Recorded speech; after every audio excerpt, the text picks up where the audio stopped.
자, 72페이지 보실게요. 교재요. 교재 72페이지 보시면 등록의 결격 사유 나옵니다. 등록의 결격 사유는 계속 강조를 좀 드렸죠. 그죠? 요거는 다 아셔야 됩니다. 그죠? 그래서 첫 번째 미성년자, 금치산자 또는 한정치산자, 파산 선고를 받고 복권되지 아니한 자. 여기까지 쉽죠? 그죠? 미성년자, 금치산자, 한정치산자, 파산자. 이렇게 하면 되죠. 그죠? 여기까지 쉽습니다. 그 다음에 금고 이상의 실형을 선고받고 그 집행이 종료되거나 집행이 면제된 날로부터 3년이 경과하지 아니한 자. 앞에 것도 필요 없고요. 실형 선고 3년 경과 아니함. 이 정도로 외우시면 되겠죠? 그러니까 금고 이상의 실형이니까 금고 이상은 징역, 금고, 사형이죠. 사형은 안 되는 거니까 금고, 징역. 그죠? 실형을 받고 종료되거나 집행이 면제된 날로부터 3년이 경과되지 아니한 자. 예. 그러니까 금고 이상 실형 3년 이렇게 가셔도 되겠죠. 그 다음에 다섯 번째는 집행유예를 받았어요. 그죠? 집행유예를 받았어요. 아까는 실형을 선고받고 그죠? 그게 실형이 끝난 지 3년이 안 지난 거죠. 지금은 뭐예요? 집행유예니까 실질적으로 어떤가요? 실형을 받고 그 집행유예 기간 중에 있는 거죠. 그러면 집행유예가 끝나고 3년이에요? 그런 말 없죠. 집행유예 기간 중에 있는 자죠. 그럼 집행유예가 끝나면 어떻게 되는 거예요? 결격에서 해소되는 거죠. 이해되시죠? 집행유예 기간 중에 있는 자니까 집행유예 기간이 끝나면 결격에서 해소가 된다. 그 다음에 자격 취소 3년. 그죠? 자격 취소 3년. 이건 뭘까요? 자격이 취소된 다음에 3년이 지나지 아니한 자. 아까 뭐하고 같이 겹쳐요? 시험하고 같이 겹치죠? 그죠? 시험에서도 시험 못 보는 아이가 컨닝 5년. 그죠? 컨닝 5년, 자격 취소 3년. 이랬잖아요. 거기에 같이 걸리는 거예요. 그러니까 자격 취소 3년이면 시험도 못 보고 중개업도 못 하는 거예요. 등록에 결격이 되면 그죠? 등록을 할 수 없고 중개업에도 영위할 수 없다는 얘기예요. 중개업에 종사를 못 한다는 얘기잖아요. 그죠?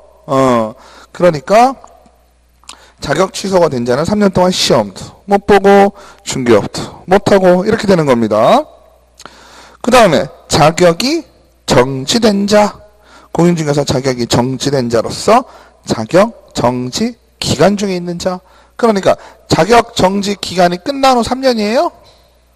아니죠. 그죠? 헷갈릴 수 있겠죠? 자격 정지가 끝나면 바로 가능하다. 그죠? 위에 것까지는 지금 자격 얘기 나눴죠? 자격증에 대한 얘기예요. 그죠? 8번은 뭘까요? 등록증이 취소된 후 3년. 등록증 취소. 그죠? 등록 취소 후 3년. 그 다음에 9번은 뭘까요? 업무정지 처분받고 폐업 신고를 한 자로서 업무정지 기간, 폐업에도 불구하고 진행되는 걸 본다라고 경과. 이게 뭘까요? 업무정지 처분을 6개월을 받았어요. 그죠? 근데 업무정지를 받으니까 6개월 동안 노느니 아유 나 그냥 폐업해버릴래 이렇게 한 거예요. 그죠? 근데 오늘 업무정지를 받고 한 달 있다가 폐업 신고를 했어요. 근데 내가 오늘 업무정지를 받았으니까 한 달이 지나도 업무정지 기간이 몇 개월 남았어요? 5개월 남았죠? 5개월 남았는데 폐업하고 한 달 있다가 또 하려고 해요. 등록에 결격이 되겠죠? 왜? 폐업을 했다 손 치더라도 아직 업무정지 기간이 지났어요. 안 지났어요? 안 지났죠? 이게 만약에 된다 그러면 업무정지 받으면 다 폐업하고 다음날 다시 등록하게 해요. 맞죠? 그러니까 업무정지 기간 중에는 안 된다. 그 다음에 업무정지 처분을 받은 개업중개사인 법인의 업무정지 사유가 발생한 당시에 사원 또는 임원이었던 자로서 당해 개업공인중개사에 대한 업무정지 기간이 경과되지 아니한 자. 이건 뭘까요? 법인이 업무정지를 받았어요. 그러면 업무정지를 받을 당시 사유가 발생했을 때 거기에 일하고 있던 직원들이죠? 말하자면 임원 또는 사원, 직원이라기보단 우리가 흔히 얘기하는 임원 또는 사원, 그죠? 아까 이사급들, 그죠? 무한책임 사원. 그때 있었던 자로서 법인의 업무정지가 끝나지 않은 건 그 임원 또는 사원에도 그 영향이 미치는 거잖아요. 그죠? 그렇게 따지면 법인이 업무정지 받았는데 그때 있었던 사람들이 다 나와가지고 딴 데로 가면은 할 수 있으면 또 말이 안 되잖아요. 그죠? 법인의 임원 또는 사원, 법인이 업무정지를 받았는데 똑같아요. 오늘 받았는데 한 달 있다가 다 퇴사해가지고 딴 데 가서 또 만들어. 그럼 말이 안 되잖아요. 그죠? 그래서 법인의 임원 또는 사원이 업무정지 기간 중에 있을 경우, 그 다음에 이 법을 위반해서 300만 원 이상의 벌금형을 받았다. 그죠? 아까 금고 이상의 실형은 무슨 거예요? 법에 상관이 있어요? 없어요? 예, 집행유예 금고 이상 실형, 그거는 어떤 법이든지 상관이 없어요. 예를 들어서 음주운전을 했는데 인사사고가 나면 거의 징역형 살겠죠. 그죠? 그럴 경우에는 금고 이상의 실형을 받게 되잖아요. 그러면 그 실형을 받고 1년 살다 나왔어요. 1년이 살다 나와서 또 3년 동안 뭘 가져라? 자숙기간 가지라 그랬죠? 징역 6월에 집행유예 2년을 받았어요. 음주운전하고 사고가 났는데. 그럼 집행유예 기간이잖아요? 그럼 그 기간 끝날 때까지는 중격 못하는 거예요. 아시겠죠? 근데 이 법에 의해서, 공인중개사법에 의해서 벌금 500만 원 받았다라고 치죠. 벌금 500만 원 받으면 어떻게 된다? 벌금형 받고 3년 동안 유예기간, 즉 자숙기간 가져라, 이렇게 얘기하는 거예요. 그죠? 그러니까 이 법으로 가면 어떻게 돼? 좀 더 타이트해지겠죠? 맞죠? 그래서 이 법에 의해서 징역형을 받으면 어떻게 되나요? 아까는 어떤 법이든지 금고 이상의 실형이면은, 그죠? 끝나고 3년이었잖아요. 이 법에 의해서 징역형을 받으면 어떻게 돼요? 마찬가지겠죠? 징역형 받고 3년 동안 결격이 되겠죠? 맞죠? 중요한 건 뭘까요? 이 법에 의해서 징역형 받으면 자격 취소 사유입니다. 그죠? 어찌됐건 결격이 되는 개념으로 볼 때는 징역형을 받았으니까, 그죠? 위에 있는 우리 법을 포함한 모든 법의 금고 이상의 실형을 받았으니까 징역형을 받고 나서 그 형이 끝나거나 만기가 된 걸로 보고, 집행이 종료된 걸로 면제된 날로 보고, 그때부터 또 3년 동안 못 하잖아요. 그 상황은 똑같이 인정이 되고요. 그죠? 대신 자격증까지 징역형을 받으면 날라간다. 무슨 항소요? 항소 중에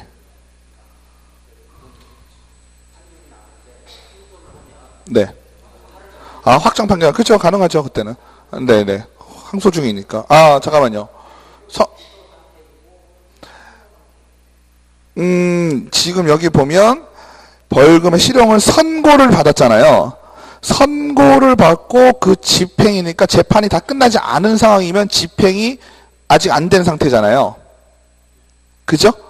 그 형에 대한 집행이 확정이 안 난 거잖아요. 항소 중이면. 그러니까 근데 구속이 됐다 그러면 뭐 하고 싶어도 못 하겠죠? 그죠?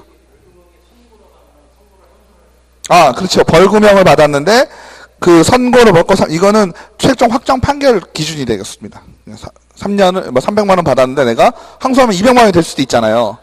그럴 경우에는 억울하잖아요. 3년 그 기간이 되면. 그러니까 내가 항소를 하게 되면, 그러니까 법원의 최종 판결이죠. 최종 판결 300만 원 받았을 때가 되겠죠. 그 다음에 1호 내지 11호의 어느 하나에 해당하는 자는 소속공인중개사 또는 중개보조원이 될 수 없다. 그러니까 등록이 결격 사유가 되면 어떻게 된다는 얘기예요? 중개업을 아예 할 수가 없다. 중개업에 종사할 수가 없다라고 하는 겁니다. 그래서 등록관청은 1호부터 11호까지 어느 하나에 해당되는지의 여부를 확인하기 위하여 관계기관에 조회할 수 있다. 그 다음에 벌금형을 선고하는 경우 경합범에 대해서 형법과 다른 법률에 의한, 그러니까 다른 법률과 우리 법이 서로 같이, 그죠? 같은 위반이 있을 수 있죠? 형법과 공인중개사법을 동시에 위반했을 경우 벌금을 어떻게 분리선고를 해야 된다라고 되어 있어요. 그 이유는 뭘까요? 분리선고를 해야 되는 이유? 우리는 벌금에 대해서 좀 민감해지죠. 지금 말씀하신 것처럼 300만 원 이상인데, 예를 들어서 형법에 의해서 500만 원 받고 우리 법에 의해서 200만 원 받았으면 우리 법에선 상관이 없죠. 등록이 결격이 되지 않아요. 그죠? 근데 형법에 의해서 300만 원 받고 우리 법에 의해서 300만 원, 총 600만 원이 하더라도 아까 700이었고 지금 600만 원이 하더라도 이 법에 의해서 300만 원을 넣으면 어떻게 돼요? 등록이 결격이 되니까 우리가 중개업을 못하게 되잖아요. 그죠? 그렇기 때문에 각각의 법에 대해서 분리해서, 그죠? 분리해서 얼마 이렇게 선고를 해라라고 합니다. 그러면 이 등록의 결격사유의 효과는 당연히 중개업에 종사를 못하게 되는 거죠. 그래서 요약집 잠깐 보실까요? 19페이지. 19페이지 보시면 결격사유의 효과 나옵니다. 결격사유는 개업공인중개사 등에게 적용이 된다. 등록의 결격은 개업공인사 등에게 적용. 개업공인사 등이니까 어디예요? 종교업에 종사하는 모든 사람이죠? 등자 붙으면 어떻게 된다 그랬어요? 개업공인중개사, 소속공인중개사, 중개, 보조원 다 포함되는 말이라 그랬죠? 그래서 등록의 결격 사유는 개업공인중개사 등에게 적용 따라서 중개 보조원도 못한다. 그죠? 등록의 결격, 지금 본방 다루신 10조에 관한 사항이 발생을 한다. 내가 징역형을 받았다. 그러면 중개보조원도 형이 면제된 날부터 3년 동안은 못하는 거예요. 그죠? 그 다음에 등록 전에 결격 사유가 있다면 등록이 거부된다. 그러면 등록 전이 아니라 등록을 했는데 등록에 결격 사유가 발생하면 어떻게 돼요? 내가 개업 공인중개사인데요. 이 법을 위반해서 500만 원 벌금형을 받았어요. 그럼 어떻게 돼요? 절대적 등록 취소 사유가 되는 겁니다. 절대적 등록 취소 사유니까 내가 중개업을 영위를 하다가, 그죠? 결격 사유가 발생을 했다. 이렇게 되면 어떻게 된다? 중개업은 등록증은 당연히 취소된다. 그죠? 미성년자가 될 수는 없겠죠. 벤자민 버튼이 아니니까. 그러니까 금치산자나 한정치산자가 될 수 있죠. 법원에 선고받으면. 그죠? 그러면 당연히 등록의 효력도 사라진다. 그죠? 금고형 받아도 사라진다. 뭐 줄줄이 이렇게 등록의 결격 사유가 내가 이미 하고 있는 상황에서 발생을 한다면 당연히 절대적 등록 취소 사유가 되고, 내가 등록을 하기 전에 등록의 결격 사유가 발생이 된다면 내가 등록 신청을 하더라도 등록이 어떻게 되겠어요? 거부되겠죠? 그죠? 그 다음에 법인의 경우에는 법인 자체로도 보고요. 법인의 임원 또는 사원. 그죠? 법인 자체에다가 법인의 임원 또는 사원도 다 뭐가 없어야 돼요? 등록에 결격 사유가 없어야 되겠죠. 그 다음에 결격 사유와 제재. 개업공인중개사는 본인이 결격 사유가 발생하면 절대적 등록 취소 이거고요. 예외가 없다란 얘기예요. 절대적이니까. 그죠? 만약에 임원, 사원에게 결격 사유가 발생하면 절대적 등록 취소 사유. 당연히 임원 또는 사원에게 결격이 있었다라고 하면, 그죠? 법인도 마찬가지로 절대적 등록 취소 사유이긴 한데 2월 이내에 해소가 되면 괜찮다. 이거는 무슨 얘기일까요? 그 사실을 안 날로부터, 그죠? 누가 지금 자른다 그랬죠? 내보내거나, 그죠? 아니면 그 임원 또는 사원이 가지고 있는 결격을 해소한다면, 그죠? 제재받지 않는다. 그 다음에 고용인에게 결격 사유가 발생하면 업무정지 사유이다. 이것도 마찬가지로 2개월. 똑같은 상황이죠. 임원 또는 사원이나 고용인이나. 그죠? 개인일 경우에는 고용인이고 법인일 경우는 임원 또는 사원. 물론 정확하게 따진다면 임원 또는 사원도 이사급이라고 보고 어떤 법인을 움직이는 주체가 되는 거지만, 그죠? 어쨌든 법인일 경우에는 임원 또는 사원으로 이해를 하시고 개인일 경우에는 고용인에게 결격 사유가 발생하면 이렇게 된다 라고 이해를 하시면 되겠습니다. 차이는 있죠. 둘 다 2개월 이내 해소하면 제재받지 않는다. 그래서 결격 사유의 유형은 타인의 재산을 관리할 능력이 없는 자, 미성년자, 한정치산자, 금치산자, 파산자 이렇게 되겠죠.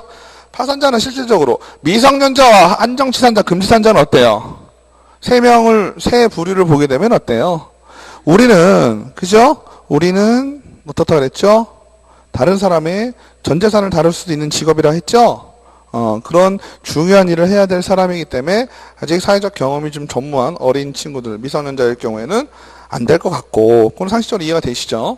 한정치산자, 금치산자도 법원의 선고를 받은 자, 그죠? 그러면 어떤 정신적으로 약간 문제가 있거나 아니면 재산 관리를 못하는 뭐 이런 것 때문에 주변에서 법원에 선고를 받게 한 거잖아요. 그죠? 그런 사람에게 내 재산을 맡기는 거 법상으로 볼 때 문제가 좀 있다라고 판단을 한 거고요. 파산자는 뭘까요? 파산자는 그나마 그 중에서는 제일 좀 정도가 더 좀 경미하다라고도 할 수 있죠. 상식적으로. 하지만 파산자도 자기 재산을 스스로 관리를 잘 못한 게 사실인 거잖아요. 그렇죠? 그렇기 때문에 파산자도 되지 않는다. 중요한 건 한정치산자나 금치산자나 파산자나 다 뭐가 있어야죠? 법원에 선고가 있어야 되죠. 그죠? 법원에 선고가 있어야 되고 파산자 같은 경우도 벗어나야 되죠. 면책을 받거나 복권을 받아야 됩니다. 그 다음에 전과자 법원으로부터 벌금, 금고, 징역 선고를 받은 자. 뭐 전과자는 먼저 얘기를 하셨었죠. 누가 먼저 얘기를 하셨었는데 사회적으로 물의를 일으킨 사람이 되는 거잖아요. 그죠? 사회적으로 물의를 일으킨 자는 그 형이 종료되면 편하죠. 1년 징역 받고 1년 끝나고 나와서 3년 동안 자숙기간을 가지면 됩니다. 그죠? 그 다음에 중요한 건 집행 종료, 집행 면제, 이게 무슨 의미일까요? 이게 좀 중요하겠죠. 가석방 이런 것들이 있어요. 그죠? 자, 개념을 좀 잡으실게요. 가석방부터 볼까요? 우리가 말은 아시죠? 단어의 뜻은 아시죠? 가석방은 뭐예요? 가석방. 옛날에요, 가석방이 비슷한 게 어떤 의견으로 이해하시면 되냐면, 군대 보면요, 상근예비역이라고 있었어요. 혹시 아시나요? 우리가 현역으로 가면은 예를 들어서 2년 반 동안 군대에 있잖아요. 근데 상근예비역은 어때요? 1년은 군대에 있고, 1년 반은 밖에서 출퇴근을 해요. 이해되시죠? 내무반 생활을 안 해요. 그러면 가석방은 뭐가 될까요? 3년형을 받았는데 2년 만에 가석방을 받았어요. 그죠? 3년형을 받았는데 2년 지나서 가석방을 받으면 그 1년의 형기는 어떻게 되는 거예요? 네? 유효한 거예요. 근데 집에서 자숙기간을 가시는 얘기죠? 맞죠? 그러면 그 형이 종료된 건 언제 종료되는 거예요? 3년이에요. 이해되시죠? 그러면 금고해상의 실형을 받고 그 형이 종료되거나 면제된 날로부터 3년이니까 가석방으로 3년 살다가 2년 있다 나왔어요. 그럼 언제부터 되는 거예요? 4년 후지. 그죠? 3년 중에 2년 살다 나왔잖아요. 2년 살았으면 1년 집에 있으면 그제서야 형이 종료됐어요. 그럼 종료된 시점으로부터 3년 더. 그러니까 총 시작부터 몇 년이에요? 시작부터 6년이죠. 6년 지나야지 중개업할 수 있는 거죠. 3년형 받으면. 맞나요? 그 다음에 집행유예는 뭐예요? 3년형의 집행유예 5년을 받았어요. 이럴 경우는 어떻게 되는 거예요? 보통 집행유예가 본형기보다 길죠. 그죠? 본형기보다 길기 때문에 집행유예는 그냥 집행유예 기간이 끝나는 순간부터, 아니요, 3년 아니라고. 그 3년이 아니라고. 그래서 말씀을 드리는 거야. 집행유예는요, 보통 6월에 2년, 뭐 이런 식으로 받아요. 실형은 6월이죠. 실형은 6개월인데, 집행유예 기간은 2년 이상 낸다는 얘기지. 맞죠? 집행을 그 시간 동안만큼 유예해 주는 거니까, 집행유예 기간 중에 있으면 안 된다는 건 집행유예가 끝나면. 그죠? 내 죄값은 6개월인데, 2년 동안은 집행유예를 받는 거잖아요. 그러니까 집행유예 기간이 끝나면 그때부터는 가능한 거고. 왜요? 그거 상관없죠. 집행유예 기간은 상황에 따라 달라지는데. 아니요. 집행유예는요, 형을 사는 게 아니에요. 형을 받았어요. 네. 네.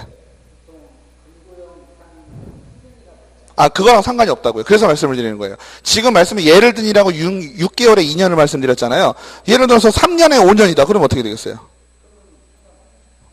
근데 6개월에 1년일 수도 있어요. 아니요, 그 개념이 아니에요. 집행유예 기간이에요, 그냥. 숫자가 나오는 게 아니고요. 그래서 헷갈릴까 봐 말씀을 드리는 거예요. 우리가 실형을 받고 집행유예가 아닌 실형을 받은 자는 그 형이 종료되거나 면제된 날로부터 3년인데, 그죠?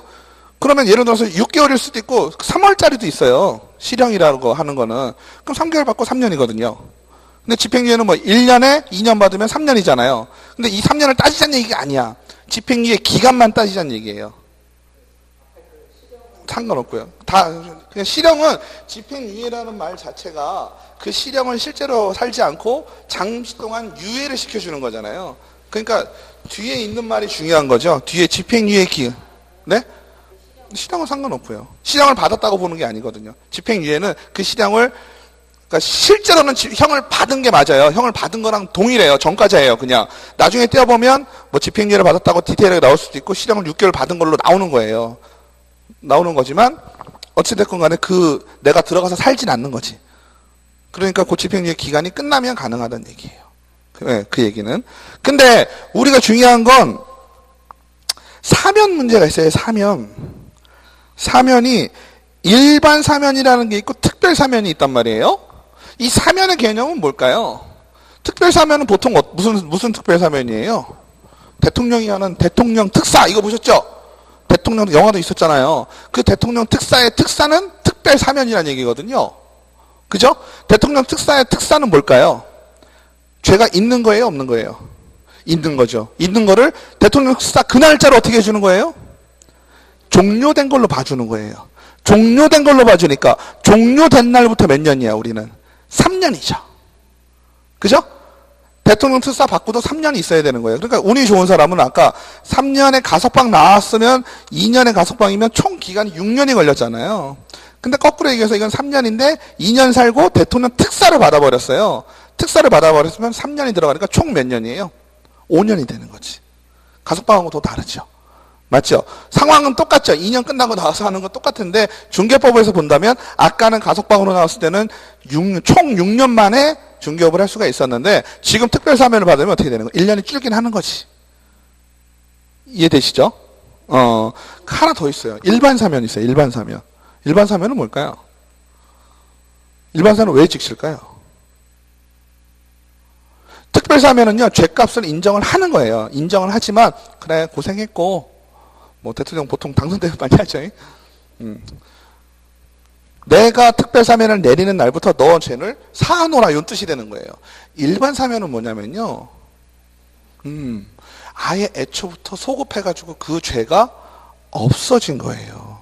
그럼 일반 사면이 되는 건 어떻게 될까요? 나중에 진범이 밝혀질 경우에요, 쉽게 얘기하면. 그죠? 내가 죄를 져가지고, 뭐, 누명이든 어찌됐건 누명이 쓴 거지. 누명을 써서 옥살이를 하고 있는데, 진범이 잡힌 거야. 내 죄가 아니라. 그럼 전 어떻게 돼요? 내보내줘야 되겠죠? 국가에서 보상도 해줘요. 제가 그동안 살고 있었잖아요. 그거에 대한 보상도 해줘요.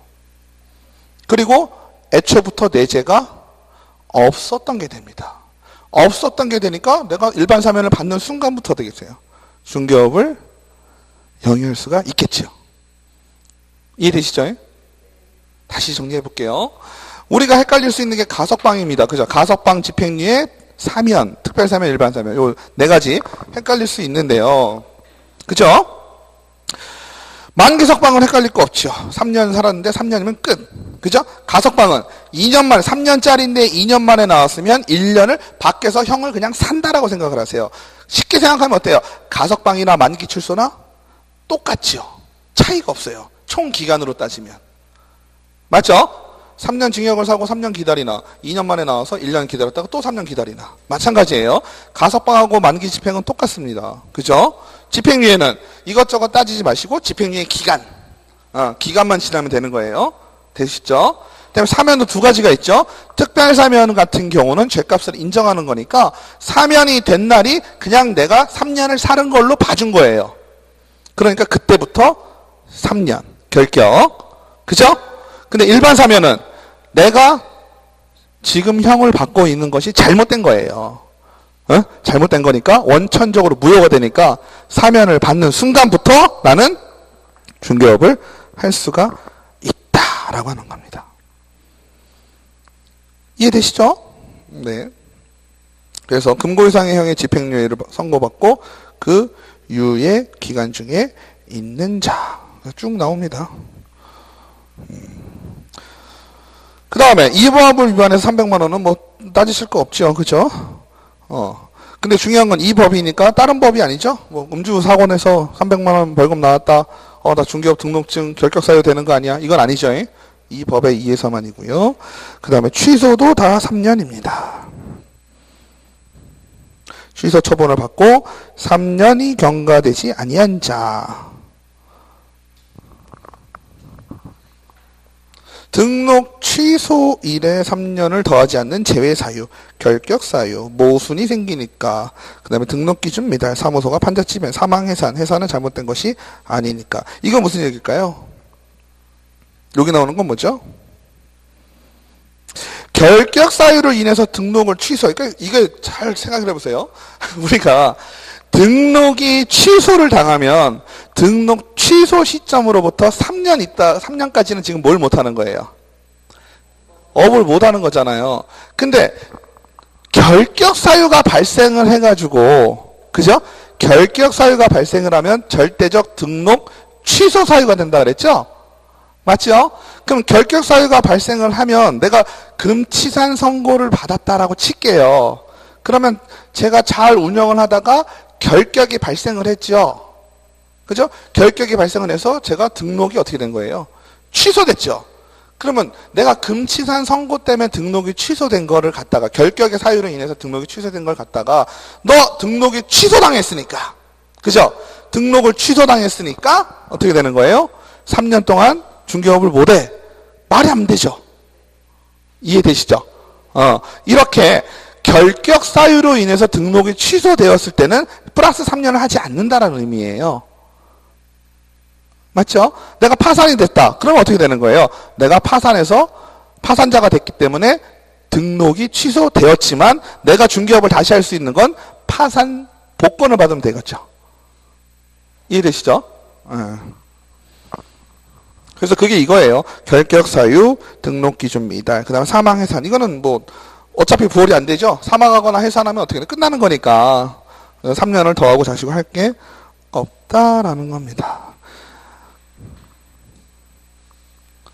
그 다음에 등록하고 자격은 조금 얘기가 달라서 자격 취소 처분을 받고 3년이 경과되지 아니한 자는 뭐 무조건 결격 사유에 해당이 된다. 그죠? 그 다음에 부정행위 오면은 아까 시험은 못 보지만 중개업은 할 수 있다 했어요. 그죠? 중개보조원으로. 그 다음에 정지 관련 업무정지 처분을 받고 폐업 후 업무정지 기간에 경과되지 않은 자. 이거 말로 하면 좀 어렵다 그랬죠? 업무정지 받았는데 그냥 폐업을 해버린 거예요. 그죠? 업무정지 기간이 다 지나지도 않았는데. 그럼 업무정지 기간이 다 지나기 전까지는 당연히 안 되겠죠. 그죠? 그거는 뭐 따질 게 없죠. 넘어가시겠습니다. 그 다음에 법인 같은 경우도 마찬가지고요. 중요한 건 뭘까요? 우리가 결격이 되는, 법인에 결격이 되는 업무정지 처분을 받을 당시, 그 당시라는 건 사유가 발생한 것도 있고요. 그죠? 처분을 한 경우도 있죠. 그 두 가지가 좀 중요하죠. 왜냐면 업무정지를 받았다. 오늘 업무정지를 받았어요. 근데 어제 누군가 들어왔어요. 근데 오늘 받은 업무정지 처분에 관한 건 2달 전 얘기거든요. 그렇지 않나요? 업무정지 처분을 받은 게 어제 일로 오늘 받진 않잖아요. 맞죠? 그럼 2달 전에 발생한 사유로 인해서 오늘 업무정지 처분을 받았는데 어제 입사한 임원 또는 사원이 있다라고 칠게요. 그죠? 그럼 어제 입사한 얘네들은 억울해요? 안 억울해요? 안 억울한가? 억울하죠. 그래서 업무정지 사유가 발생할 당시에 임원 또는 사원일 경우에 결격이 되는 거예요. 그러면 어제 들어온 애들은 업무정지니까 다시 퇴사해도 되겠죠? 퇴사해서 딴 데 가도 상관이 없겠죠. 상식적으로 그렇잖아요. 그죠? 그 다음에 자격정지 처분을 받고 자격정지는 누구한테 내리는 거죠? 소속공인중개사죠? 소속공인중개사도 자격정지 기간 동안에는 결격 사유이다. 그죠? 그래서 자격정지 받고 퇴사한 다음에 다른 데 가면 돼요, 안 돼요? 똑같은 상황이죠? 개업공인중개사가 등록 폐업하고 딴 데 가는 거랑 똑같은 상황이니까 자격정지 중에는 아무것도 안 된다. 그 다음에 기타 등록 관련 문제 재교부의 비교. 자, 자격증의 재교부, 등록증의 재교부, 사유는 분실, 훼손. 자격증은 어디 가서 받으셔라? 시, 도에 가서 받으셔라. 등록증은 어디 가서 받으셔라? 시, 군구 가서 받으셔라. 그죠? 그럼 헷갈리실 게 별로 없죠? 근데 중요한 건 수수료가 이거를요. 수수료를 시험에 그렇게 되진 않겠지만 그죠? 등록증 재교부에 관한 사항은 시도 조례를 따른다. 이래버리면 어떻게 될까요? 등록증 재교부 수수료에 관한 사항은 시도 조례를 따른다. 골치 아프겠죠, 그러면. 그죠? 아무, 거리낌이 없잖아요, 문장에. 그죠? 그럼 어떻게 될까요? 등록증은 누가 줘요? 시군구에서 주죠. 그러니까 조례는 어디 조례를 따라야 되겠어요? 시군구의 조례를 따라야 되겠죠. 시도 조례를 따른다. 이래버리면, 골치 아프죠, 그죠? 근데 그렇게는 설마 안 나오겠죠? 그런 식으로? 그 다음에 종별 변경입니다. 종별 변경의 의미는 뭐죠? 종별 변경의 의무는 우리가 지금 공인중개사의 출연지를 생각해보면 공인중개사의 종류를 생각을 좀 해볼까요? 그죠?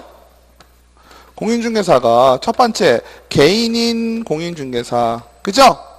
두 번째 법인인 공인중개사, 세 번째 법 6조 2항에 의한 개업 공인중개사, 세 가지 부류가 있었죠? 그죠? 정확하게 따지면 개인에 포함되겠죠. 이렇게 개인을 나누면 그죠? 개인인 공인중개사, 법부칙 6조 2항에 의한 개업 공인중개사, 이렇게 나눌 수 있을 겁니다. 그죠?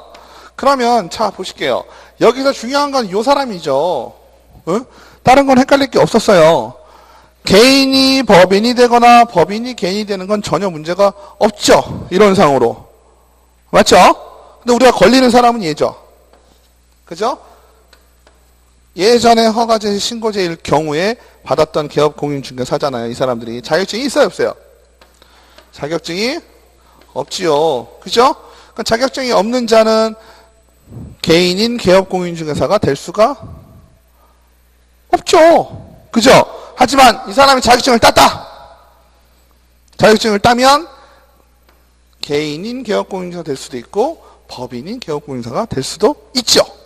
그러니까 요 사람일 경우에는 개인, 법인 다 갈 수 있지만 개인일 경우에는 법인, 법인일 경우에는 개인밖에 못 가죠. 여기서 얘기하는 화살표는 정확하게는 어딜까요?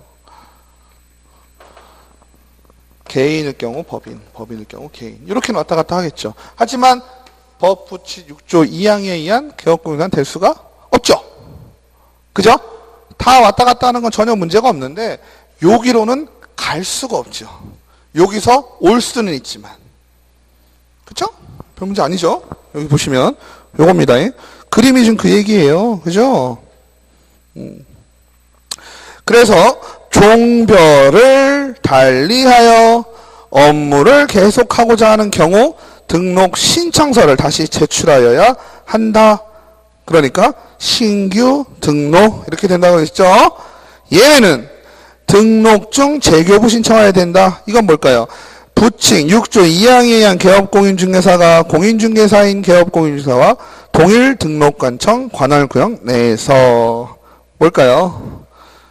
법부칙 6조 2항에 의한 요 사람이 개인 개업공인중개사가 되는 거죠. 이럴 경우에는 동일 관할구역 내에서는 등록증만 재교부하면 된다. 그죠? 자격증 제출하고 이렇게 되겠죠.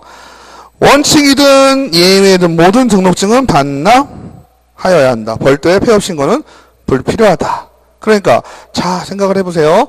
등록 종별을 변경을 할 때 원칙이 어떻게 된다? 신규 등록이죠. 신규 등록인데 법부칙 6조 2항에서는 재교부로 가능하기도 하지만 모든 사람은 어떤다? 등록증은 반납해야 된다는 얘기죠. 그리고 폐업은 할 필요가 없다. 그 다음에 변동사항이 없는 서류는 제출하지 않을 수 있다. 그 다음에 실무교육은 다시 수료하지 않는다. 그죠? 이해되시죠? 그러니까 우리가 종별을 변경하고자 할 때는 원칙적으로는 신규등록과 비슷하지만 필요한 사항만 내고, 그죠? 6조 2항 공인중개사가 개인으로 갈 때는 재교부 신청으로 가능하다. 그래서 완전 처음 등록 신청 시와 종별 변경 등록 시의 구비 서류가 항상 같다는 아니다. 같을 수도 있지만 그렇지 않은 경우도 있기 때문에 같다라고 얘기하는 건 틀리다라고 하는 거죠. 그 다음에 등록의 효력 상실, 무등록, 중개업 이렇게 나오죠. 등록의 효력 상실, 개인인 개업공인중개사의 사망, 법인인 개업공인중개사의 해산, 요거는 자동으로 등록의 효력이 상실이 되죠. 어떤 것 때문에 그렇죠? 등록의 효력은 일신 전속성을 가진다라고 했습니다. 그죠? 그러니까 등록한 자가 사망을 하면 그 효력은 그냥 상실이 되는데, 중요한 건 법인일 경우에는 법인의 해산을 얘기하지 대표자의 사망을 얘기하진 않죠. 이 차이가 좀 있을 수 있죠. 대표자의 사망은 그냥 뭐라고, 요약집에 뭐라고 되어 있어요? 그냥 슬픈 일이에요. 그죠? 네, 대표자의 사망은 그냥 슬픈 일이에요. 그럼 대표자가 사망하면 어떻게 될까요? 새로운 대표자를 세우면 되겠죠. 법인의 경우에. 그 다음에 폐업 신고하면 당연히 효력이 상실되겠죠. 그죠? 근데 이게 말하기 나름인데 신고하지 않은 사실상의 폐업이니까 뭐예요? 그냥 문을 닫고 있는 거죠. 폐업 신고를 하지 아니할 경우에는 폐업이 된 것이 아니라 항상 우리가 폐업을 했다, 뭘 했다 한 거는 신고를 했다라는 걸 전제로 합니다. 그죠? 그래서 신고를 하지 않은 사실상 폐업일 경우 등록의 효력이 상실되는 것은 아니다. 단순히 폐업이라 함은 폐업 신고를 한 경우를 의미한다. 이럴 경우에 등록의 효력이 상실이 되고, 등록 취소 처분, 면허랑 똑같다 그랬죠? 면허 정지도 걸렸을 때가 아니죠. 면허 정지 처분을 받은 날로부터 정지가 되는 것처럼 등록 취소도 등록 취소 처분을 실제로 받아야 등록의 효력이 상실된다. 그죠? 그런데 다른 거는 몰라도요, 사망과 해산은 절대적 등록 취소 사유, 등록 취소 사유 지금 계속 처분 받아야 된다 그랬죠? 하지만 사망과 해산 시 등록의 효력은 이미 상실된다. 사망하는 순간부터 일신 전속성의 의미가 볼 때 처분된다. 그 다음에 등록 중 양도에 대해서도 등록 취소 처분을 받은 경우 등록의 효력은 상실된다. 결격 사유가 발생한 경우에 등록의 효력이 상실된다. 아니다. 결격 사유가 발생해서 등록 취소 처분을 받은 경우 다 뭐예요? 등록 취소 처분을 받았을 때, 그죠? 처분을 받았을 때 효력이 상실된다. 그 다음에 무등록 중개업, 등록의 효력이 상실된 후 중개업을 한 경우, 그죠? 우리가 무등록을 얘기할 때 공인중개사 자격증의 유무가 중요하다 그랬어요? 중요하지 않다 그랬나요? 자격증은 상관없어요. 그죠? 공인중개사 자격증이 있는 사람도 무등록 중개업자가 될 수가 있죠. 그죠? 자격증이 있어도 뭘 안 할 경우, 등록을 하지 아니할 경우. 혹시 법인이나 개인이나 사망하거나 해산해도 그 사무실이 계속 운영이 된다. 그럼 어떻게 될까요? 등록이 없는 거죠? 등록이 없으니까 무등록 중개업을 하는 것이 된다. 그 다음에 등록, 네? 고용인이요? 네. 네네네. 그 사람이 예를 들어서 뭘 하느냐에 따라 달라지겠죠. 그건 법정에서 따질 것 같은데요. 그분이 만약에 그러니까 중개보조원도 아니잖아요. 실제로 따지면. 고용인 신고도 안 돼 있고, 그죠? 실제로, 자, 보시면 사장님이 있잖아요. 사장님이 어떻게 보면 그 사무실에 나와서 일을 하는 거잖아요. 일을 하는 거지만 아무것도 신고가 안 돼 있죠. 그리고 신고가 돼 있다 손 쳐도 원래 중개업을 하면 안 되죠. 자격증이 없으니까. 그죠? 그럴 경우에는 만약에 고용인이 됐다 그러면 예를 들어서 공인중개사가 중개업을 하도록 시킨 사유가 될 수도 있고요. 아니면 자기가 중개업을 그냥 했다라고 하면 무등록 중개업자가 될 수도 있죠. 보는 거에 따라서. 그러니까 공인중개사가 시켰냐? 시킨 걸로 보느냐? 아니면 내가 스스로 무등록 중개업을 영위했느냐? 이런 걸로 따져볼 수는 있겠죠. 네. 그 다음에 휴업 업무정지 기간 중에 중개업을 한 경우 무등록 중개업은 아니다. 휴업이나 업무정지 기간은 업무정지 기간 중에 업무를 한 거니까 그거에 대한 위반이 되는 거지 등록 자체가 없는 건 아니죠. 폐업을 해야 등록이 없어지는 거잖아요. 그죠? 그 다음에 서면 통지를 받기 전에 중개업을 한 경우 아까 요 얘기를 할 때 그 기준이 되는 중개업 무등록과 무등록의 기준을 그죠? 무등록과 등록의 기준을 서면 통지라고 말씀드렸었잖아요. 자, 서면 통지를 받기 전에 중개업을 한 경우 그 다음에 지금 1번이나 2번 같은 경우는 어때요? 어쨌든 등록이 있었던 사람들이잖아요. 그죠? 등록이 있었던가 혹은 등록을 지금 하려고 하는 중 이런 느낌이죠. 맞죠? 근데 3번 같은 경우는 어때요? 태생적으로 무등록 중개업이니까 뭐예요? 아예 그런 생각 없죠? 맞죠? 우리가 이거를요 무등록 중개업자의 입장으로 좀 생각을 해보면 잘 보세요. 무등록 중개업자가 되면 기본적으로 내가 자격증을 빌려올 수도 있고 아니면 그냥 할 수도 있죠. 그냥 하는 거하고 빌려한 거하고 어떤 게 더 처벌이 낮아요? 그래도 빌려온 게 더 나아요. 그죠? 자격증 등록증을 빌려오면 1년에 1천만 원이잖아. 빌려오는 사람 입장에서 생각하면 빌려준 사람이야 등록증 자격증 뺏기는 건 그렇지만 어쨌든 내 입장에서 보면 어때요? 빌려오면 1년에 1천만 원이고 안 빌리고 무대포로 하면 어떻게 돼요? 3년에 3천만 원이에요. 맞죠? 똑같이 내 거 갖고 하는 건 아니잖아. 맞죠? 근데 중요한 건 무등록 중개업자면 3년에 3천만 원 이것도 유사명칭 쓰면 어떻게 돼요? 부동산 컨설팅, 부동산 카페 이런 거 쓰면 또 1년에 1천만 원. 그죠? 그러니까 무등록으로 하실 거면 빌려서 하셔라? 이렇게 얘기가 되나요? 결론이? 그죠? 자격증 따고 정상들 하셔야 되죠. 그죠? 그래서 태생적 무등록 중개업은 3년에 3천만 원. 그 다음에 넘기시겠습니다. 또 재밌는 게 있죠. 우리가 아까 본방 말씀드렸던 그죠? 공인중개사 등록을 하지 아니하고 무등록 중개업자가 유사명칭을 사용했을 경우 1년에 1천만 원 법이 세죠. 근데 공인중개사가 부동산 중개, 공인중개사 사무소 이런 명칭을 쓰지 않으면 어떻게 되죠? 있는 자가 안 쓰는 거는 처벌이 강하겠어요? 약하겠어요? 약하겠죠. 과태료겠죠. 근데 없는 자가 있는 척하면 어떻게 되겠어요? 세겠죠. 그죠? 근데 법 부칙 6조 2항에 의한 개업공인중개사 이건 재밌죠? 자격증이 있어요? 없어요? 없지요? 없으니까 공인중개사라는 명칭을 쓸 수 있어요? 없어요? 없지요. 부동산 중개 사무소 이렇게 써야 돼요. 그죠? 옛날에는 부동산 중개인 사무소 이렇게 썼다 그랬죠? 부동산 중개 사무소 이 정도로만 써줘야 되지 공인중개사란 말을 써주면 안 되죠. 근데 우리가 1년에 1천만 원 유사명칭 사용하지 말라라는 뜻은 뭐예요? 그 사람은 부동산 중개 할 수 있단 얘기예요? 없단 얘기예요? 없단 얘기죠. 없으니까 거기는 처벌이 1년에 1천만 원을 셌잖아요. 그죠? 근데 지금 법 부칙 6조 2항에 의한 개업공인중개사는 부동산 중개 할 수 있는 사람이에요? 없는 사람이에요? 할 수 있는 사람이죠? 그죠? 할 수 있으니까 우리가 걱정하는 법에서 걱정하는 건 뭐예요?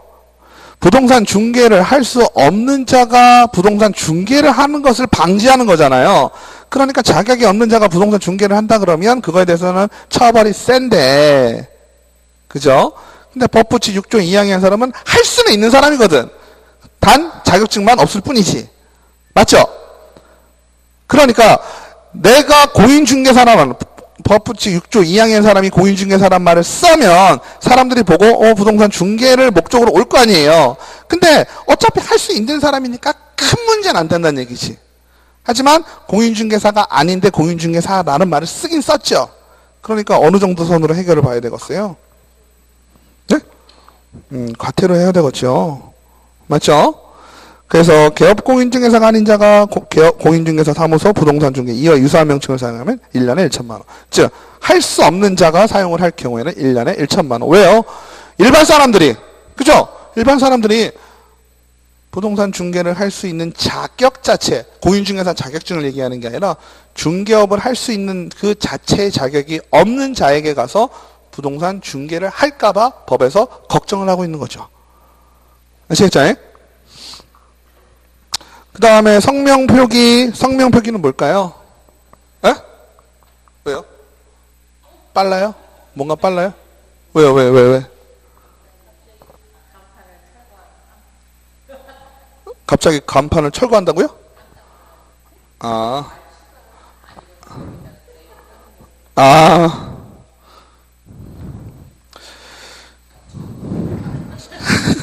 그거 보고 지금 갑자기.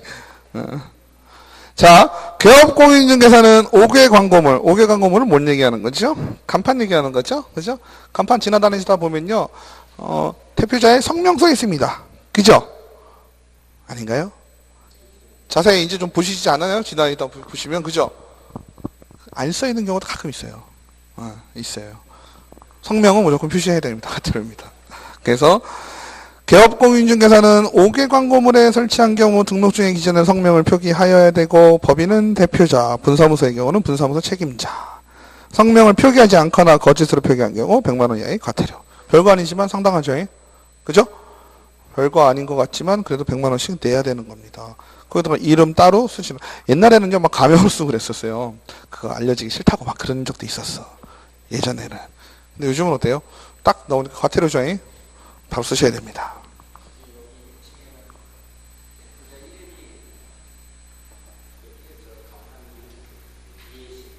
공인중개사사무소. 네, 그런데 옛날에 많았어요. 그죠? 옛날에 많았잖아요. 그거를 대표자라고 우기면 되겠죠. 그 다음에 성명의 크기는 개업공인중개사의 성명임을 인식할 수 있으면 족하다. 이거는 절대적인 크기는 정해져 있지 않기 때문에 대부분 어때요? 왜 본인들의 이름, 아까 말씀하신 것처럼 예전처럼 우리 병원도 그랬잖아요. 병원도 옛날에 이름 병원 많았죠? 아닌가요? 무슨 안과, 김한수 내과 뭐 이런 거 많았잖아요. 그죠? 이름 걸고 딱 자연스럽게 해야 되는데 이름 쓰는 걸 싫어하셔. 대부분 이름도 보면요 다 쬐까맣게 써 있어요. 그죠? 쫙 명칭 딱 써 있고 끝에 조그맣게 툭툭툭 써 있어요. 그죠? 보이기만.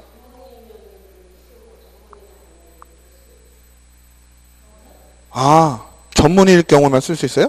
무슨 김한수 의원은 안 돼요?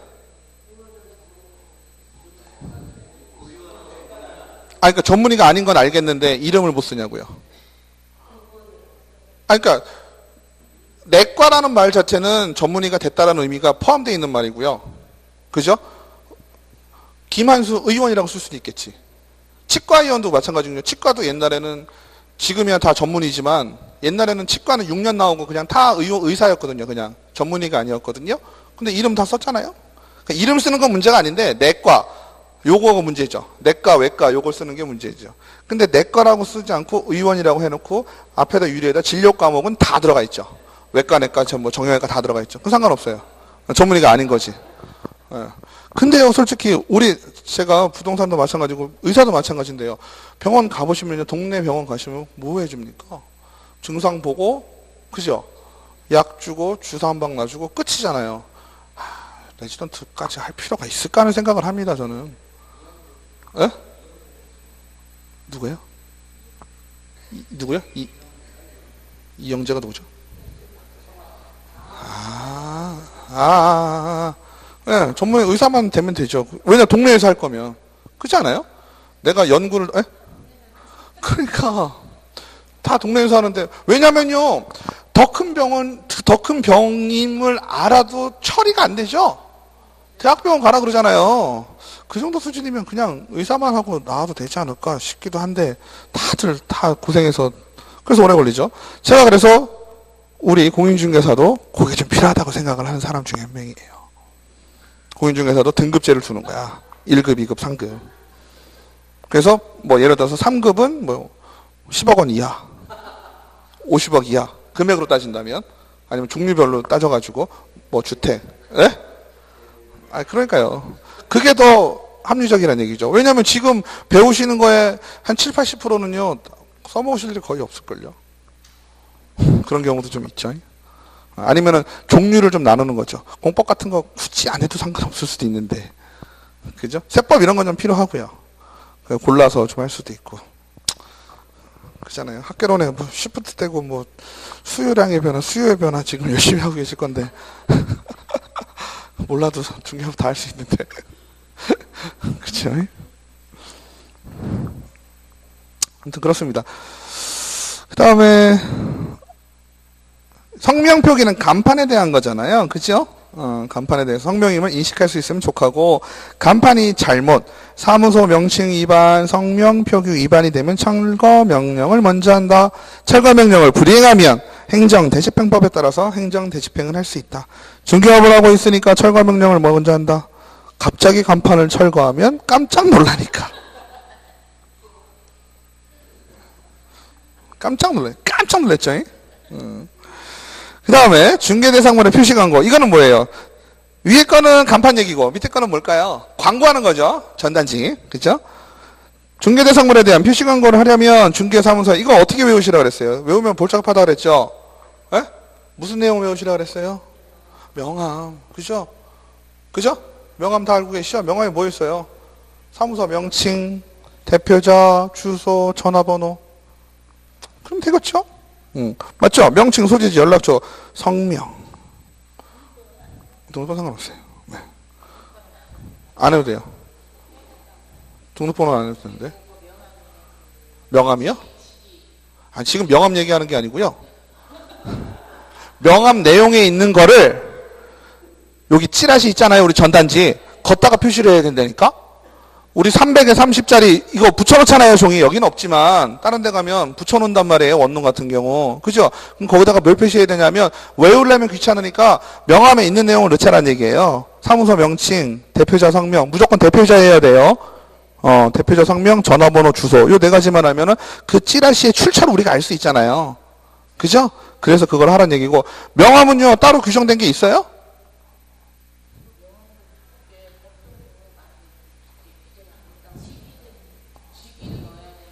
표시광고법에 의해서 직위, 등록번호. 등록번호는요 왜 넣냐면 공동중개할 때 꼭 필요하거든요. 오히려 중개사법에는 안 걸리는 거예요. 헷갈리시면 안 돼요. 이거는 지금 저거예요. 찌라시, 명함 얘기가 아니에요. 네. 지금 이 법에서 다루지 않는 거는 네.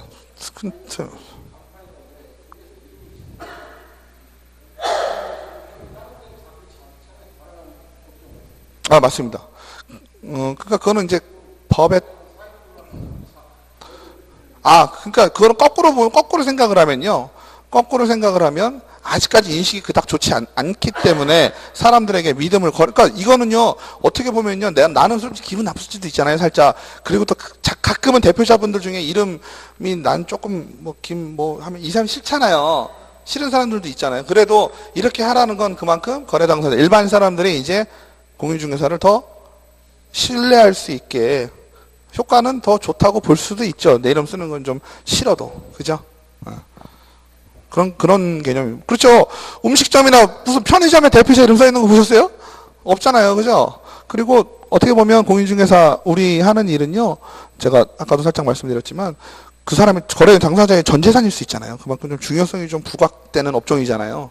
다른 거에 비해서. 그래서 조금 말도 안 되는 것 좀 많아요. 수수료 문제만 해도 그렇잖아요. 그런 얘기할 때마다 제가 항상 말씀드리는 게 수수료 부분이에요. 내가 이래가지고 내가 알아서 받겠다는데 왜 니들이 못 받게 해? 뭐 이런 부분이 되잖아요. 변호사는 없는데.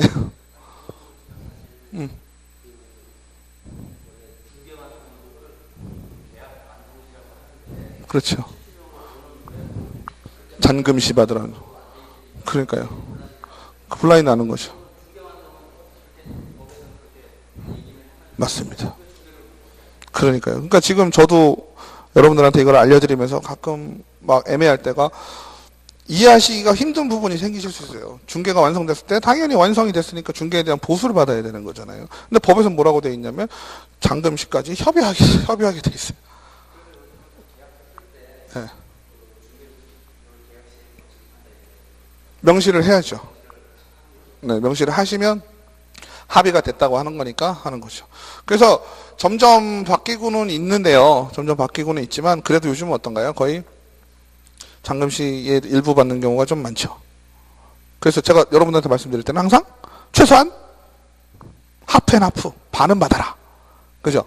받고 끝날 때 받고 이러는 게 문제가 없죠. 네. 특히나 매수인한테는 꼭 받으셔야 돼요. 매수인. 매도자는 괜찮다 했죠. 매도자가 깨는 경우는 진짜 좋아서 깨는 거예요. 돈 많이 벌 상황이 돼가지고. 그죠? 매도자가 깨는 경우는 그렇거든요. 그러니까 매도자는 언제든지 받을 수가 있어요. 야, 씨, 너 깰 거야? 그러면 수수료는 다 줘야 돼. 콜하고 줍니다. 그거 주고도 자기가 훨씬 남거든요. 원계약보다. 매수자는 어때요? 마음이 아파요. 매수자가 계약을 깨는 건. 그죠? 보통 마음이 아픈 경우가 많아요. 왜냐하면 똑같은 물건, 부동산은 기본적으로 부동산의 성질상 똑같은 거란 건 있을 수가 없죠. 같은 같은 옆집이라도 다르죠. 그렇게 되면 부동산은 제가 똑같을 수는 없기 때문에 편차가 그렇게 또 심하게 똑같은 걸로 기준을 놓고 편차가 날 수 있다 이런 게 별로 없죠. 그러다 보니까 매수자가 더 마음에 드는 게 생겨서 계약을 해약한다? 그래도 그닥 좋은 그런 것보다는 돈 마련이 안 돼서 해약하는 경우가 좀 더 많죠. 자, 그 다음에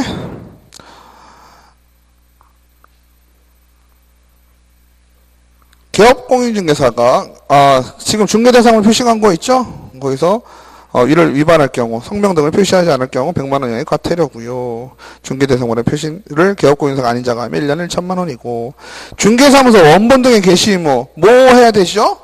중개사무소 가시면 이제는 그죠? 여러분들 혹시 공부 중에 중개사무소를 가보실 상황이 된다면 뭐가 걸려있는지 봐야 돼요? 네? 공제증서 또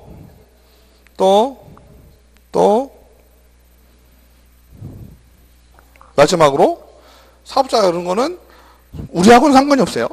그죠? 사업자는 뭐 때문에 내는 거예요? 세금 내니라고 하는 거잖아요. 그죠? 상관이 없으니까 우리가 필요한 건 뭐다? 자격증, 등록증, 1억, 그리고 0.9%. 그죠? 요거만 필요합니다. 요율표 있죠? 대빵 큰 거. 거기 0.9라고 써놓잖아요. 밑에다가. 그죠? 요율표 반드시 있어야 되고, 그죠? 원본으로 있어야 돼요. 뭐가? 등록증하고 자격증 원본. 그죠? 그 다음에 업무보정 설정 서류는 사본에도 상관없는데 보통 원본 꼽아놓겠죠? 그래서 A4가 4개가 있어야 되는데 실제는 어떤가요? 실무가요, 수력증, 사업자 등록증, 뭐 별거 다 붙어있죠? 한 6개 붙어있어요. 일반적으로. 네. 근데 4가지가 반드시 필요하다.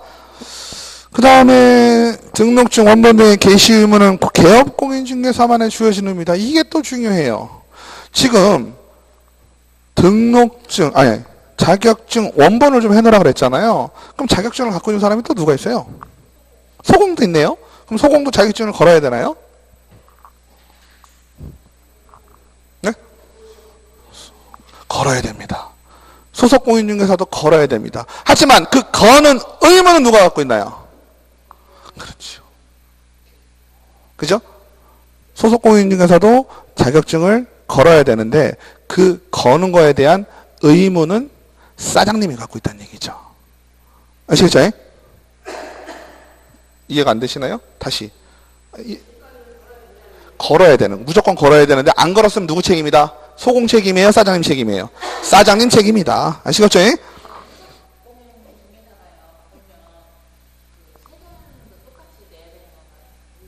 아니요.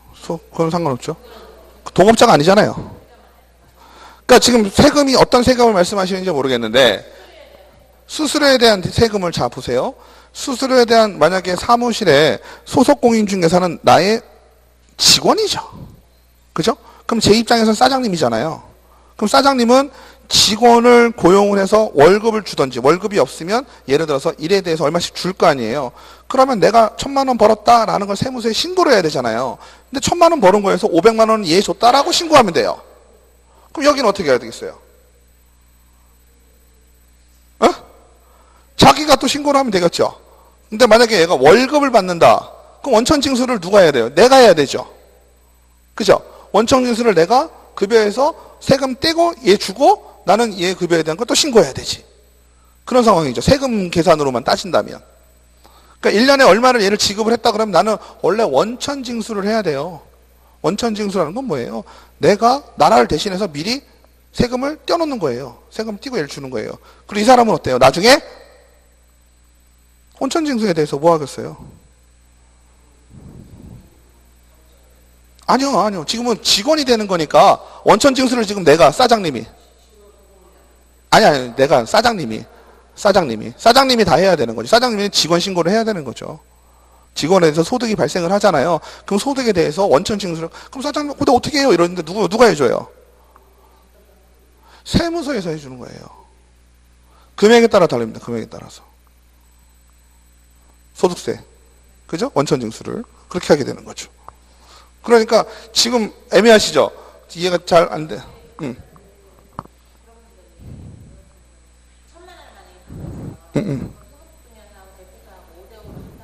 네. 네. 그게 맞죠? 당연하죠.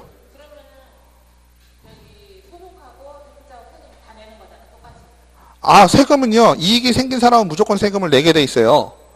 그죠? 그러면 소속공인 중에서도 이익이 생겼잖아요. 그럼 급여를 받는다는 사람이면은 원천징수를 당해서 냈을 거잖아요. 근데 지금 애매하긴 하지만, 이건 세무서에서 따질 일이긴 하지만, 어찌됐건 생긴 소득에 대해서는 세금을 내셔야 되잖아요. 그죠? 그러니까, 정확하게 얘기하자면 세금을 띄고 5대5가 아니고요. 500만 원 서로 간에 이익이 생긴 거예요. 근데 500만 원 이익이 생긴 거에 대해서는 소득세를 내셔야지. 그 원천징수하는 것도 각종 근로소득세잖아요. 근로에 대한 소득세예요. 내가 일한 근로에 대해서 월급제가 아니고 실적제로 하잖아요. 실적제로 하니까 그것도 이제 세무서에서 정리를 어떻게 하냐에 따라 달라질 것 같아요. 제 생각에는 예를 들어서 1년에 지급한 금액이 3천만 원이 됐잖아요. 소속공인중개사에게. 그 3천만 원을 나눠서 월로 만약에 그걸 나눠가지고 원천징수를 할 건지 그거는 이제 기술적인 문제가 좀 될 것 같아요. 제가 볼 때는. 네. 왜냐하면 개인적인 사업자, 동업 이 개념이 아니잖아요. 소속공인중개사는 사업자가 없죠. 그죠? 소속공인중개사는 쉽게 얘기하면 원래 근로자이니까 사장님이 돈을 줘야 되는 거거든요. 그냥. 근데 돈을 줄 때 우리 받을 때 월급 받으실 때 어때요? 다 원천징수 띄고 받잖아요. 저도 다 띄고 받아요. 그죠? 예를 들자면 그런 식이 되는 거지. 네. 근데 그게 지금 생각하신 거는 아유 저 사장님이 다 내야 될 걸 왜 나한테까지 같이 띄어 이렇게 생각하시잖아요. 근데 그런 개념이 아니라고. 본인도 원래 세금을 내시는 게 맞는 거지. 그러니까 그거는 어떻게 보면 합의하기 나름이죠. 예를 들어서 5대5가 그러면 사장님 입장에서 좀 억울하잖아요. 세금 내야 되니까. 신고를 안 하는 거면 상관이 없어요. 그죠? 솔직히. 근데 신고를 하는 상황이면 골치 아파지는 거죠. 그럴 경우에는 뭐 세금을 제하고 5대5를 하든지 아니면 전체 6대4로 해서 세금을 사장님이 책임을 지든지 뭐 이런 식으로 하셔야 되겠지. 그러니까 소속공인중개사 입장에서 내가 왜 세금을 내야 돼? 이게 좀 억울한 거지. 근데 억울한 게 아니에요. 세금 내셔야 되는 거예요. 원래. 어떤 식으로든. 같이 세금을 내고 하든지 아니면 그 사장님이 예를 들어서 세금을 제하고 5대5로 해요. 이 얘기는 세금 본인이 낼 부분을 내가 대신 내주는 거죠. 그냥. 그리고 그거 받으면 세금 안 내는 거지 그냥. 그렇게 보통 하실 것 같아요. 세금 부분을 그러니까 안 내는 거지.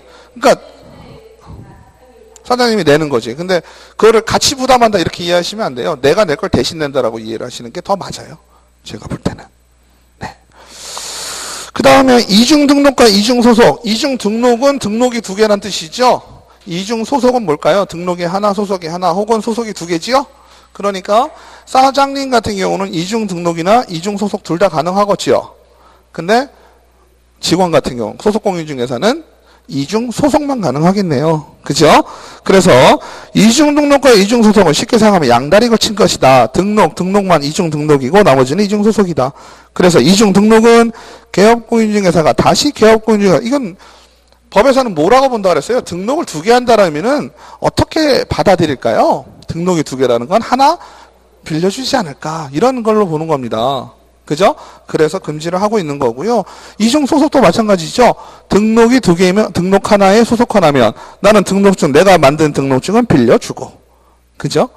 내가 소속된 데서 일을 하고 이렇게 보기 때문에 이중 등록이나 이중 소속은 다 금지가 되고 있습니다. 이중 등록이나 이중 소속이나 다 어때요? 절대적 등록 취소 사유. 하지만 이게 뭐예요? 소속공인주가 소속된 건 절대적 등록이 없죠? 이중등록에 보시면, 그죠? 이중등록은 등록이나 소속이 될 수 있고, 소속이 될 수 있잖아요. 그죠?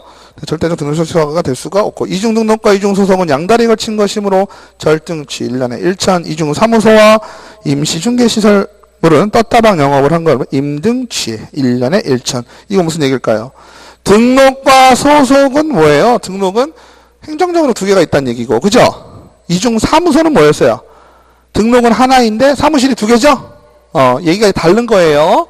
그죠? 등록은 두 개, 등록을 자체를 두 개로 한 거고, 이중 사무소는 떴다방. 그죠? 임시시설물 떴다방, 아니면 사무소 두 개. 이런 경우에는 임의적 등록 취소 사유이고, 똑같이 둘 다 1년에 1천만 원이다. 네. 당연하죠. 법인일 경우도 우리 헷갈릴 수 있는 건 법인이라고 그랬죠? 법인도 등록이 몇 개예요? 법인도 등록은 무조건 하나죠. 왜? 분사무소는 신고니까. 그죠? 법인 같은 경우는 이렇게 여러 가지 분사무소를 둘 수 있다 했잖아요. 근데 여기가 아까 강남 했죠? 대전, 대구, 부산 이렇게 둔다고 쳐도 다 분사무소를 두어서 실질적으로 보이는 사무실 몇 개예요? 4개죠. 4개지만 등록은 몇 개예요? 하나. 강남구에 하나. 그죠?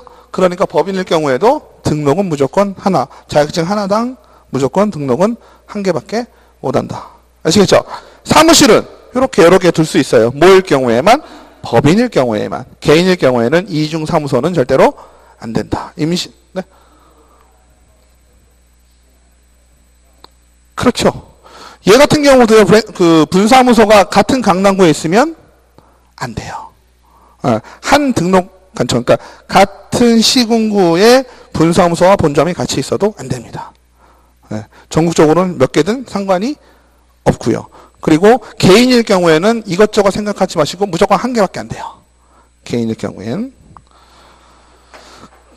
그리고 두 개의 사무실은 이해하기가 쉬우신데 임시중개시설물이라는 거 얘기할 때 5분만 얘기할게요.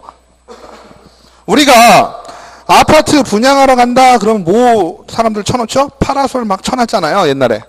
여기도 심했고 그죠? 파라솔은 개념을 잡을 때 파라솔은 건물로 보나요 안 보나요? 안 보죠. 그럼 파라솔을 치고 부동산 중개사무소 이름을 쳐놓고 중개행위를 했었던 이유는 뭘까요? 그 전에 판례가 어떻게 나왔다? 임시천막이란 거 했었죠? 임시천막은 뭐예요? 천막이 아주 보기 좋게 크게 잘 설치가 되어 있는 거죠. 이런 식으로. 그죠? 그러면 이 안에 뭐가 있다는 얘기예요? 문 열고 들어가면 공인중개사 이름 걸어놓고 안에 책상 있고 컴퓨터 있고 소파 있고 막 난리 난 거죠. 그죠? 천막 안에서. 근데 우리가 개설 등록을 할 때는 반드시 건축물 대장상에 뭐라고 나와 있어요? 건축물 대장상에 나와 있는 건물만 하라 그랬죠? 가건물 안 되고 무허가 건물 안 된다고 한 거잖아요. 그러니까 등록 기준에는 부족하지만 얘는 등록 기준 되겠어요? 안 되겠어요? 임시시설물이잖아요. 안 되겠죠 원래는. 그죠? 자, 잘 보세요. 얘가 사무소이냐 아니냐를 따지는 건 중요한 게 이중 사무소가 됐느냐 안 됐느냐의 문제가 되잖아요.